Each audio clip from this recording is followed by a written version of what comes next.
Mangil. My name is Jasper Cohen-Hunter. I'm a Gunung-Willam-Balluk man of the Wurundjeri people with ancestral ties to the Louchart people of the Kulin Nations. Hi, my name is Lana Laham. I am a Palestinian and Mauritian person living on unceded Wurundjeri Woi-wurrung country of the Kulin Nations. Well, I think that building solidarity networks between multicultural communities is the single most important thing that we need to do. If we continue down the cycle of 20 years of reconciliation policies that it's just a white settler and Aboriginal reconciling lands, what's going to happen in 30 years is multicultural communities, non-white immigrants, refugees that are not getting Aboriginal education in 30 years' time are going to be like, I don't understand this struggle. So we need to start now to build these solidarity networks with people who do understand displacement, do understand war, conflict, massacres, genocide in the present, to say this happened on this land. Like, that's so important to build that presently so that we're not lost in 30 years' time where multicultural communities who do deserve to be here through asylum are going to be looking around and saying, I don't know anything about the Aboriginal struggle. We're going to be back to day one. We're going to be back to day one 20 years ago when, I was in primary school or whatever, and they were still using the word Aborigines. 2007, 2010, racist education.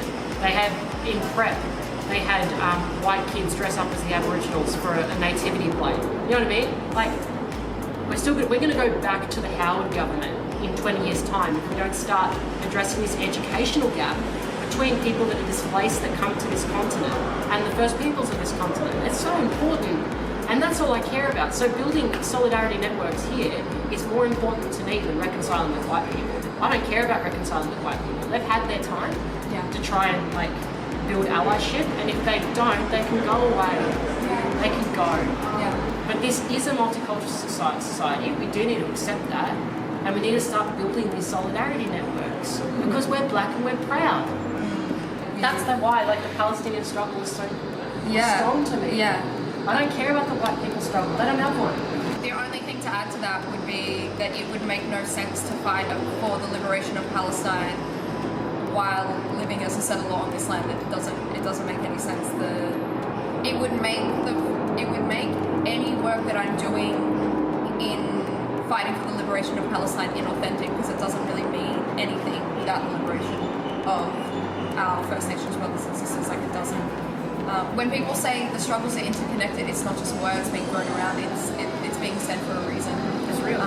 It's real, and if we can incorporate decolonization into our daily practice, then we know that